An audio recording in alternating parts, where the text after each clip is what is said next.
Erased Volume 3, a 330ª HQ que eu estou lendo este ano e trazendo aqui em vídeo para quem tiver interesse em ver meus comentários. Nesse terceiro volume, o Satoru, depois de retornar para o passado, 17 anos antes, quando ele tinha 10 anos numa cidadezinha de Hokkaido e aconteceu uma série de sequestros e assassinatos de crianças da idade dele, ele conseguiu voltar ao passado e vendo aquela oportunidade de ter uma nova vida em conjunto com a mãe e também a chance de salvar as crianças que haviam morrido, ele começa a se entrosar com Hinazaki, que era uma garota meio solitária, que não se dava muito bem com os outros e que sofria abusos por parte da mãe.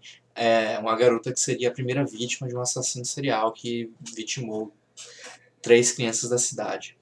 Satoru faz de tudo para ficar ao lado da Hinazuki e que acaba levando uma relação meio que de namorico de criança, embora ele mesmo não veja a situação por um lado amoroso, mas sim ele querendo estar perto da garota, que ele acaba vendo como amiga e querendo salvá-la. Ele busca fazer de tudo para alterar o passado e de fato consegue alterar o passado, faz a Hinazuki não ser mais solitária, faz ela passar uma noite na casa dele, a noite que ele imaginava ser o assassinato. No entanto, no dia seguinte, quando ele pensava ter triunfado, ele retorna para a escola e ouve a notícia de que a garota não foi no colégio, faltou. E ele sabe que aquilo significava que ela teria morrido. E depois de perceber esse fracasso dele de mudar o passado, ele acaba retornando para o presente, onde ele está sendo procurado pela polícia como um suspeito do assassinato da mãe dele. E que é o que acontece nesse volume. Ele fica ponderando a situação dele atual, sobre os fracassos que ele teve no passado, de que ele tem que encontrar o assassino que ainda está solto, inclusive matou a mãe dele no primeiro volume, e agora ele tem que evitar a polícia que está atrás dele. Ele recebe a ajuda da Katagiri, que é uma garota que ele conheceu no trabalho, no momento é colegial, então ele não tem uma relação lá muito... ele nem tem uma relação afetuosa com ela, é mais uma relação de amizade mesmo, e ela está ajudando ele porque tem a consciência de que ele não foi assassino da mãe, de que a outra assassina solta que está tentando culpar o Satoru, além de ter matado a mãe dele.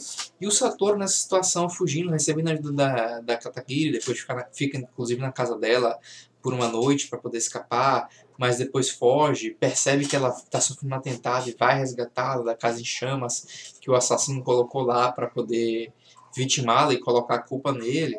E também tem outros desenvolvimentos, como ele se encontrar com Sazawara, não me recordo agora o nome, que é um jornalista, amigo da mãe dele, que ele havia conhecido ele, inclusive, 12 anos antes.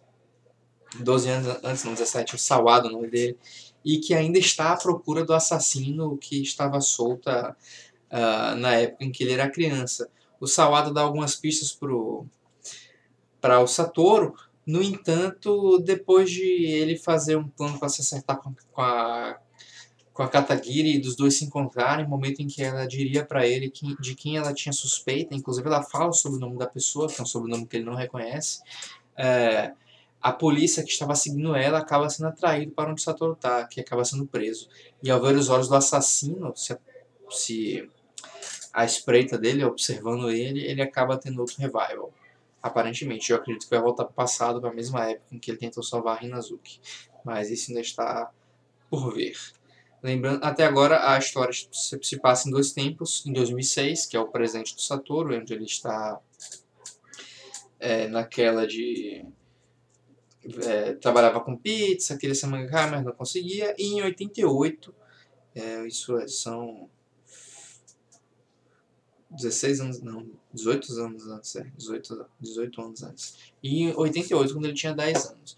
Bom, por enquanto tenho gostado bastante desse mangá, eu percebi que esse volume eu fiz mais um resumo do que minhas impressões mesmo. E é uma coisa que acaba sendo naturalmente quando eu estou fazendo narrando essas histórias seriadas de mangá, principalmente quando vai se aproximando mais pro final. Porque arcos de histórias americanas de super-herói, eles acabam sendo bem diferentes entre si. E aqui, em mangás, é mais como se fosse uma grande história, e não histórias separadas que formam uma história maior.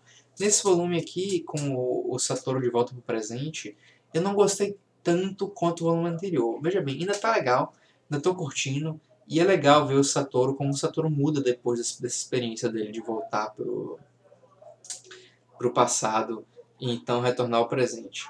No entanto, é, eu achei muito mais divertido, muito mais interessante ver as tentativas do Satoru de mudar o passado do que essa situação dele de estar no presente e ter que lidar com as consequências do imediato de agora. No entanto, como ele acabou de ser preso, eu acredito que boa parte do mangá agora vai se concentrar no passado. Ou então ele vai conseguir mudar o passado e retornar ao presente ele fora da cadeia.